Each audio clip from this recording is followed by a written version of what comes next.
मेरे माता पिता को धन्यवाद और हमारे आदरणीय महागुरु जी को दिल से प्रणाम। और हमारे जो गुरु जी आए हुए हैं, जो राजकुमार सर जी, तो उनको दिल से प्रणाम। और अमित भैया को, डायमंड लीडर को, जय श्री सच्चिदानंद मय सर जी को प्रणाम। तो मेरा नाम अमरोती गजमेर फ्रॉम जयगांव। तो मैं आज कितने दिनों से खुश हूँ क्योंकि हमारे घर में महागुरु जी आए हुए हैं। तो सबसे लास्ट यहाँ से उधर बॉर्डर है, तो कभी सोचा भी नहीं था कि महागुरु जी आएंगे बोल के, क्योंकि एक दिन महागुरु जी ने बोला था कि आप लोग घर में मुझे आना और चाय पीना है। तो मैं सोचती थी कि स्टार उस समय, अभी भी स्टार है, नायक है, तो मैं सोचती थी ऐसे ही बोलते हैं तो कहाँ आते हैं। तो वाकई में महागुरु जी ने इस धरती में जो जयगांव और ये नगरकट्टा में पांव रख दिया, यहाँ तो जरूर क्राउन एम्बेसडर तो होना ही होना है। तो आज सेब शॉप से पहले मेरा भी छोटा दुकान था, पतंजलि का दुकान था। मैं काम अपना ही, भैया ने दुकान खोल दिया था, मैं करती थी, लेकिन छोटे छोटे काम मैं करती रहती थी क्योंकि मुझे अच्छा नहीं लगता था। क्योंकि माँ से, पिताजी से, भैया से पैसा मांगूं तो बिल्कुल अच्छा नहीं लगता था। फिर भैया ने पतंजलि का दुकान खोल दिया था, मैंने दुकान चलाया, 1 साल सिर्फ चलाया, मैं बीमार पड़ने लगी बैठे बैठे। फिर उस समय में सेब शॉप आया, तो मैं सर जी, सुनील सर जी आए थे, तो पता नहीं चला कि अब क्या क्या आते रहते हैं। तो ऐसे मनी मार्केटिंग से पूरा टी गार्डन डूबा हुआ था। फिर मैं तो भैया को बोल रही थी कि अब भाई ने तो लाया है, ठीक है, लेकिन उस तरह से करना नहीं है। तो मैंने ये बोला था, तो मुझे तो प्लान कुछ पता ही नहीं था। तो 1 साल के बाद मैं घर बैठने लगी, तो बहुत अच्छा लगता था। घर में बैठने के लिए कुछ जिम्मेवारी है नहीं, कुछ संभालने का कुछ नहीं है, और मुझे टीवी देखना सबसे ज़्यादा पसंद लगता था। और वहाँ पर भी मैं अवार्ड फंक्शन ही देखती थी और सोचती थी कि कभी ना कभी मुझे भी अवार्ड मिले। अब इस जन्म में तो कहाँ, ना रूप रंग, ना कुछ है ही नहीं। उसके लिए एक टैलेंट होना चाहिए, क्वालिटी होना चाहिए, मेरे पास कुछ है ही नहीं। मन में सोचती थी मैं। तब मैं सोचती थी कि दूसरे जन्म में, अगले जन्म में मैं भी बड़े घर में पैदा हूँ और पूरा इस तरह का अवार्ड लूँ, ये चलता था मन में। जब भैया ने बोला कि अब सेब सब तो करना ही है, सामान ले लिया, तो घर घर जाना मुझे भी अच्छा नहीं लगता था।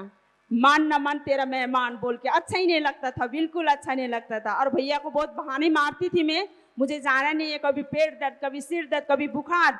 1 हफ्ता तक मैंने पूरा मना किया भैया को। फिर उसके बाद में भैया ने बोला, देखो आज तुम निकलोगी तो मेरे साथ में सुविधा होगा, क्योंकि जितने भी हमारे लेडीज वो भी निकलेंगे, तो देखो। तो भैया ने बोला तो अब ठीक है, तो हम भी चले गए।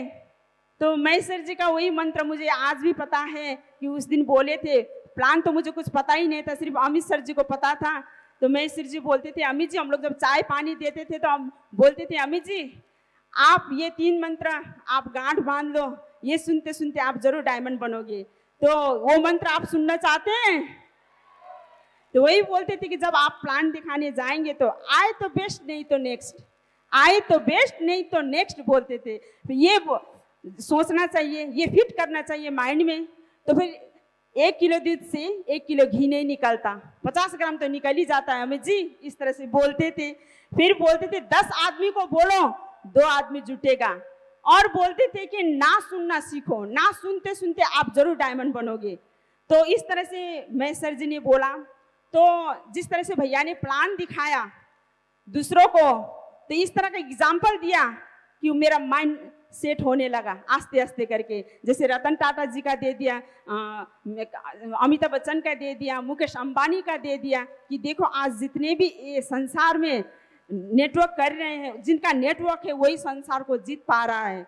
आज देखो हमारे जैसे आदमी को नेटवर्क बनाने में न पैसा है, न कुछ क्वालिटी है, न कुछ टैलेंट है, तो ये तो करना ही पड़ेगा। और सेब शॉप में इतना सस्ता और इतना अच्छा, और जिसको भी करोड़ों रुपया कमाना है तो उसको तो थोड़ा तो इन्वेस्ट करना ही चाहिए बोल के इस तरह से अमित भैया समझाते थे। तो लगा कि मैं सोचने लगती थी, वाकई में बाहर के क्षेत्र में लेडीज को कोई अस्तित्व है ही नहीं। बोला जाता तो है, लेकिन उस तरह का होता नहीं। जैसे बाहर के क्षेत्र में हम लोग कुछ ट्राई करें तो ये लड़की है शादी करके चली जाएगी, उतना तो होगा नहीं। जो शादीशुदा है, जो जॉब के लिए ट्राई करते हैं, इसका बच्चा है, हस्बैंड है, किसी का सास ससुर है, कोई देगा नहीं, इस तरह से बोलते हैं। इस तरह का अस्तित्व बाहर के क्षेत्र में है ही नहीं।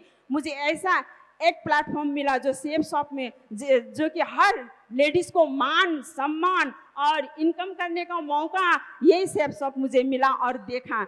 इसीलिए मैं शिद्दत से काम करती हूँ। भले मैं उतना जानती नहीं हूँ लेकिन मानती मैं बहुत हूँ। और उतना बोलना तो मैं नहीं आता, 4 दीवारी में ही बोला, बहुत डरती थी। अभी भी मुझे नर्वस फील हो रही है क्योंकि हमारे आगे में महागुरु जी है और महागुरु जी के सामने मुझे उतना बोलना नहीं आता तो डर जाती हूँ। लेकिन ये भी आज बोली हूँ तो आज सेफ सबके दोहारा ही हुआ है ये आज। तो यही मैं बोलना चाहती हूँ कि आज सेफ सब में आके मैंने स्विट्जरलैंड और स्पेन चली गई और वहाँ पे और पेरिस भी चली गई। आज देखो एक स्विट्जरलैंड जाने का एक स्टार का भी एक ख्वाब होता है। आज मैं सेफ शॉप में ना होती तो कभी स्विट्जरलैंड को ख्वाब तो देख ही नहीं पाती। तो आज अमरावती गजमेर स्विट्जरलैंड जा सकती है। तो यहाँ पे जितने भी महिलाएं हैं और माता बहनें हैं वो भी जा सकती है। एक ही ऐसा प्लेटफॉर्म है, वो प्लेटफॉर्म है सेफ शॉप। तो थैंक यू। तो मैं अपनी बात को यहीं पे समाप्त करती हूँ। Wish you all the best. जय हो गॉड डायमंड।